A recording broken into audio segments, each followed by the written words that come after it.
Hi everyone, welcome to my YouTube channel. आज हम पढ़ने वाले हैं unit cell, parameters of unit cell, types of crystal system and calculation of number of atoms per unit cell.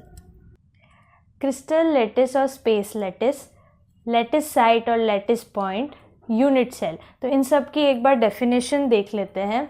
सबसे पहले बात करते हैं लैटिस पॉइंट की। लैटिस पॉइंट और कुछ भी नहीं है, जो आपको डायग्राम आपके सामने है वहाँ पर आपको ब्लैक डॉट्स दिख रहे हैं, वो क्या है? पार्टिकल। अब वो पार्टिकल आपका आयन हो सकता है, एटम हो सकता है, मॉलिक्यूल हो सकता है, ठीक है। अब ये जो ब्लैक डॉट्स है, ये जो पार्टिकल की पोजिशन है, ये क्या है?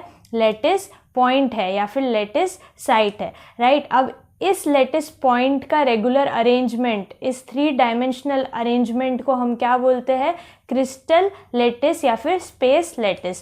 क्रिस्टल लैटिस क्यों बोला? क्रिस्टल वर्ड हमने लास्ट वीडियो में देखा था, क्रिस्टलाइन सॉलिड, जहाँ पर रेगुलर अरेंजमेंट, ऑर्डरली अरेंजमेंट होता है, और यहाँ पर भी हम क्रिस्टलाइन सॉलिड की ही बेसिकली बात कर रहे हैं, ठीक है। अब इस क्रिस्टल लैटिस या स्पेस लैटिस, ठीक है, इस पूरे का जो स्मॉलेस्ट यूनिट होता है उसे हम क्या बोलते हैं? यूनिट सेल बोलते हैं। अब हम डिस्कस करते हैं पैरामीटर्स ऑफ यूनिट सेल, जिससे हम अलग अलग टाइप की यूनिट सेल को डिफाइन करने वाले हैं। तो सबसे पहले आता है आपका एज लेंथ या फिर एक्सियल डिस्टेंस, ठीक है। तो ये स्मॉल ए, स्मॉल बी और स्मॉल सी से मैंने रिप्रेजेंट कर रखा है इस यूनिट सेल में। तो यहाँ पर ओ से ए तक की जो डिस्टेंस है, इसे मैंने बोला है स्मॉल ए।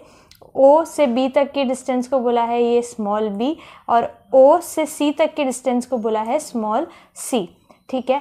नेक्स्ट है इंटर एक्सियल एंगल, मतलब 2 एक्सिस के बीच का एंगल, तो हमने पढ़ ली। 3 एक्सियल डिस्टेंस पढ़ी, ए बी सी, ठीक है। इनके बीच का जो एंगल होगा उसे हम बोलेंगे इंटर एक्सियल एंगल, और इसको अल्फा, बीटा और गामा से रिप्रेजेंट कर रखा है। तो यहाँ पर एक्सिस ए और एक्सिस बी के बीच का एंगल कौन सा है? गामा। एक्सिस ए और एक्सिस सी के बीच का एंगल कौन सा है? बीटा। एक्सिस सी और एक्सिस बी के बीच का एंगल कौन सा है? अल्फा। अब बात कर लेते हैं टाइप्स ऑफ यूनिट सेल्स की।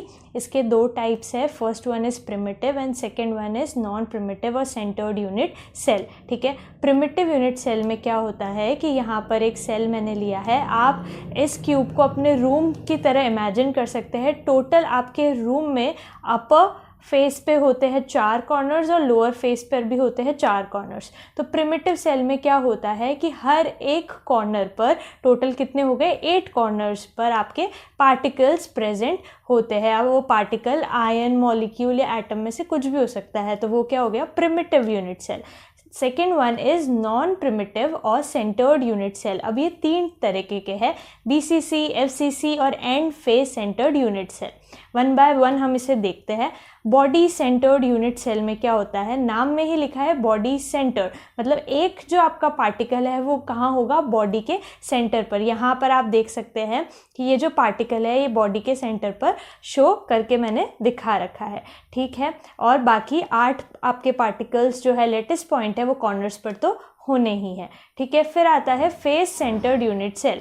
इसमें क्या होता है? As the name says face centre, हर एक फेस पर आपका एक लैटिस पॉइंट होने वाला है। अब आप देख सकते हैं क्यूब में टोटल कितने फेसेस होते हैं? 6 फेसेस होते हैं। आप आपके रूम को भी इमेजिन कर सकते हैं, आपकी सीलिंग पहला फेस, आपका जो फ्लोर है वो सेकेंड फेस, ठीक है। उसके यहाँ पर दोनों साइड वॉल्स हैं, ये हो गई 2 फेस, और आपके आगे और पीछे वाली जो वॉल्स है ये भी हो गए 2। तो टोटल कितने हो गए? 6 फेसेस हो गए। तो हर एक फेस के सेंटर पर आपका क्या होगा?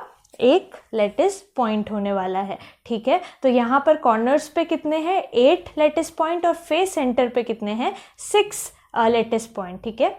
फिर आता है end face centred unit cell. इसमें क्या होता है कि आपके कॉर्नर्स पर तो 8 लैटिस पॉइंट्स है ही हर एक कॉर्नर पे, उसके अलावा कोई भी 2 अपोजिट फेसेस पर आपके 1 ईच लैटिस पॉइंट होंगे। फॉर एग्जांपल मैंने यहाँ पर ये 2 फेस पर लैटिस पॉइंट ड्रॉ कर दिया है। यहीं पर आप ये और ये फेस भी ले सकते हैं, ये भी अपोजिट है, ठीक है।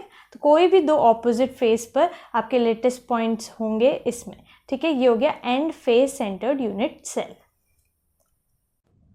नेक्स्ट इज क्रिस्टल सिस्टम्स के टाइप, तो total 7 type of crystal system है on the basis of difference in edge length and interaxial angle.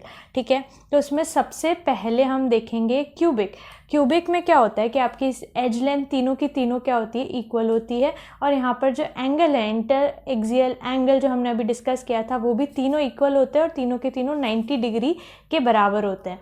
Next is tetragonal crystal system. इसमें आपकी 2 एज लेंथ बराबर होती है और तीसरी की वैल्यू अलग आती है, और यहाँ पर सेम आपके तीनों एंगल 90 डिग्री के बराबर होते हैं। फिर आता है ऑर्थोरोम्बिक। इसमें तीनों एज लेंथ अनइक्वल होती है और यहाँ पर तीनों एंगल जो आपके इंटरएक्सियल है वो 90 डिग्री के बराबर होते हैं। उसके बाद आता है मोनोक्लिनिक। मोनोक्लिनिक में आपकी तीनों एक्सियल लेंथ जो है वो डिफरेंट होती है और आपके 2 एंगल 90 डिग्री के बराबर होते हैं, पर जो थर्ड एंगल है वो 90 डिग्री के बराबर नहीं होता है।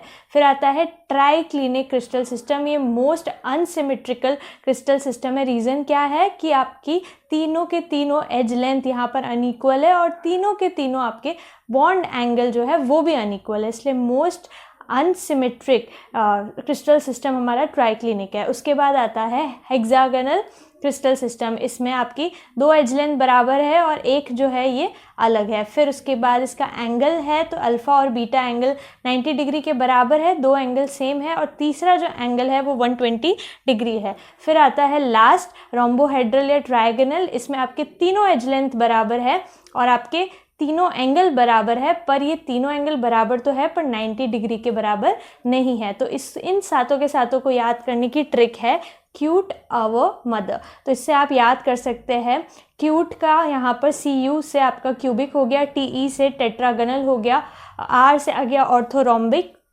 मदर का MO से आ गया मोनोक्लिनिक, T से आपका आ गया ट्राइक्लिनिक, और HE से आ गया हेक्सागोनल, और R से आ गया आपका रोम्बोहेड्रल। एज लेंथ ऐसे आप याद कर सकते हैं कि फर्स्ट जो है यहाँ पे तीनों इक्वल है, लास्ट में भी तीनों इक्वल है, सेकंड में एक अनइक्वल है, यहाँ पे सेकंड लास्ट में भी एक अनइक्वल है, और बीच के तीनों में ही आपका तीनों एज लेंथ अनइक्वल है। तो ये कुछ ट्रिक हो सकती है इसे याद करने की।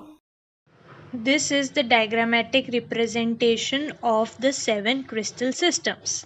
Next topic is calculation of number of atoms in a unit cell. तो ये टॉपिक स्टार्ट करने से पहले हम कंट्रीब्यूशन देख लेते हैं लेटिस पॉइंट का, ठीक है, हर एक यूनिट सेल में। तो सबसे पहले देखते हैं कॉर्नर पे जो लेटिस पॉइंट प्रेजेंट है। ये रहा कॉर्नर। हमने अभी डिस्कस किया था कि यूनिट सेल में टोटल कितने कॉर्नर्स होते हैं, 8 कॉर्नर्स, 4 कॉर्नर्स अपर फेस पे और 4 कॉर्नर्स लोअर फेस के साइड, ठीक है। तो यहाँ पर इसका कंट्रीब्यूशन कितना है, तो मैंने लिखा है कि यहाँ पर कंट्रीब्यूशन 1/8 कंट्रीब्यूशन है एक कॉर्नर का इन अ यूनिट सेल। तो अब ये 1/8 कैसे आया कि ये देखिए यहाँ पर एक लेटिस पॉइंट है, राइट। अब ये जो लेटिस पॉइंट है ये कॉर्नर पर प्रेजेंट है। अब ये लेटिस पॉइंट शेयर कर रहा है 8 यूनिट सेल से। कैसे कि ये लेटिस पॉइंट यहाँ पर है तो ये इस यूनिट सेल का तो हिस्सा है ही है, इसके साथ साथ इसके आगे के साइड पे भी एक यूनिट सेल होगी क्रिस्टल में, ठीक है, इसके साइड में भी एक यूनिट सेल होगी क्रिस्टल में, इसके जस्ट इन फ्रंट भी एक यूनिट सेल होगी क्रिस्टल में। सिमिलरली नीचे तो हो गए 4 यूनिट सेल जिसके साथ शेयर करें, वैसे ही इसके जस्ट ऊपर भी 4 यूनिट सेल्स होंगे जिसके साथ ये कॉर्नर अपने आप को शेयर कर रहा है। इसलिए इसका कंट्रीब्यूशन एक यूनिट सेल में, मतलब इस यूनिट सेल में इस कॉर्नर का कंट्रीब्यूशन कितना आ गया 1/8, क्योंकि ये 8 यूनिट सेल से शेयर हो रहा है। उसके बाद आता है कि फेस सेंटर का क्या कंट्रीब्यूशन है, जो कि लेटिस पॉइंट आपके फेस सेंटर पर होगा। जैसे कि मैंने यहाँ पर बता रखा है कि एक यूनिट सेल में टोटल कितने फेस सेंटर होते हैं, 6 होते हैं, ठीक है। आप देख सकते हैं आपके जिस भी रूम में आप हैं उसको आप देख सकते हैं, तो आपके टोटल फेसेस कितने हैं 6, तो उसके सेंटर्स कितने होंगे 6, तो 6 पोजीशन पे आपके लेटिस पॉइंट हो सकते हैं। तो अब बात आती है इसकी कंट्रीब्यूशन देखने की। तो लेट्स से कि ये वाला एक हमने फेस सेंटर ले लिया है, ठीक है। अब ये फेस सेंटर इस यूनिट सेल का तो है ही है, साथ ही साथ इसके ऊपर भी तो एक यूनिट सेल होगा, क्योंकि हम तो ओवरऑल क्रिस्टल देख रहे हैं, तो वो तो रिपीटिंग यूनिट सेल उसमें प्रेजेंट होते हैं, तो इसके ऊपर भी एक यूनिट सेल के साथ शेयर हो रहा होगा और ये इस यूनिट सेल के साथ भी शेयर हो रहा है। तो टोटल ये फेस सेंटर कितने यूनिट सेल के साथ शेयर हो रहा है? 2 यूनिट सेल के साथ, इसीलिए इसका कॉन्ट्रीब्यूशन कितना हो गया? 1/2। नेक्स्ट है आपका एज सेंटर के लेटेस्ट पॉइंट्स का कंट्रीब्यूशन। टोटल एज सेंटर्स कितने होते हैं यूनिट सेल में? 12 होते हैं। 12 कैसे होते हैं आप देख सकते हैं कि ऊपर के 4 एजेस, ठीक है, वैसे ही सिमिलरली नीचे के 4 एजेस और यहाँ पर ये 2 और यहाँ पर ये 2, तो टोटल एक यूनिट सेल में 12 एजेस होते हैं। अब हम देखते हैं कि एक एज को पकड़ते हैं, ये वाला एज है, ठीक है। अब ये एज इस यूनिट सेल में है जो दिख रहा है आपको, इसके आगे इन फ्रंट भी एक यूनिट सेल होगा, उसके साथ भी शेयर हो रहा होगा, इसके ऊपर भी एक यूनिट सेल होगा, उसके साथ भी शेयर हो रहा होगा, और इसके जस्ट फ्रंट के ऊपर भी एक यूनिट सेल होगा, आपको 3D में इमेजिन करना ही पड़ेगा समझने के लिए, उसके साथ भी शेयर हो रहा होगा। तो ये सिंगल एज पर जो लेटेस्ट पॉइंट है ये 4 यूनिट सेल के साथ शेयर हो रहा होगा, ठीक है। तो हर एक एजेस आपके हर एक एज पे जो लेटेस्ट पॉइंट प्रेजेंट है वो आपके 4 यूनिट सेल के साथ शेयर हो रहे हैं, इसलिए एज सेंटर वाले लेटेस्ट पॉइंट का कंट्रीब्यूशन कितना है? 1/4। फिर बात आती है बॉडी सेंटर की। बॉडी सेंटर तो पूरे यूनिट सेल का बॉडी सेंटर तो एक ही होगा, ठीक है। अब ये पूरा का पूरा लेटेस्ट पॉइंट कहाँ पर है? At the centre of this unit cell. तो इसका क्या ये वाला लेटेस्ट पॉइंट किसी भी दूसरे यूनिट सेल के साथ शेयर होगा? नहीं होगा, क्योंकि ये एकदम सेंटर पे है, पूरा का पूरा जो है वो यहीं पर ही है, इसी यूनिट सेल पर, इसलिए इसका कंट्रीब्यूशन कितना है? 1। Calculation of number of atoms per unit cell. तो अब एक यूनिट सेल में कितना एटम एक्चुअली है, ठीक है, वो हम कैलकुलेट करने वाले हैं। तो सबसे पहले हम प्रिमिटिव क्यूबिक यूनिट सेल को देखते हैं। इसमें हमें पता है कि जो जितने भी एटम्स है वो कॉर्नर्स पर है, ठीक है। हमारे पास 8 कॉर्नर्स है, तो मैंने यहाँ पर 8 लिख दिया, और हर एक कॉर्नर का कंट्रीब्यूशन कितना है? 1/8, जो अभी हमने देखा। इनको मल्टीप्लाई किया तो हमारे पास आया 1। तो total number of atoms per unit cell in primitive cubic unit cell कितना है?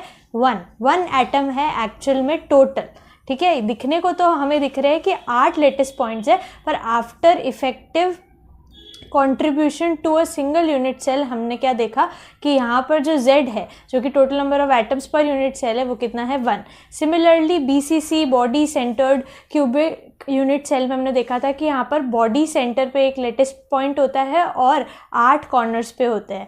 तो बॉडी सेंटर का कंट्रीब्यूशन 1 होता है और 1 लेटेस्ट पॉइंट होता है, इसलिए 1 × 1 टोटल 8 लेटेस्ट पॉइंट कॉर्नर पे होते हैं और हर एक का कंट्रीब्यूशन 1/8 होता है, इसलिए हमारा ये आ गया सॉल्व कर 1 + 1 = 2। तो हमारा BCC में total number of atoms per unit cell कितने हो गए? 2।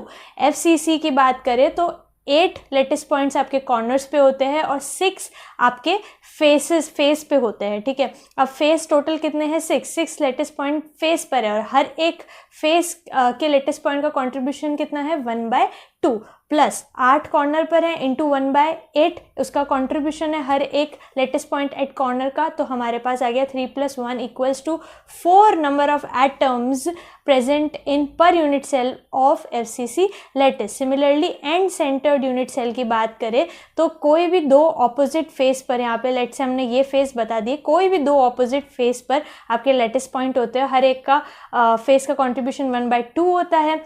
8 लेटेस्ट पॉइंट कॉर्नर पर होते हैं, हर एक का कंट्रीब्यूशन 1/8 होता है। सॉल्व कर आता है 1 + 1 2 atoms are present in per unit cell of end centred unit cell.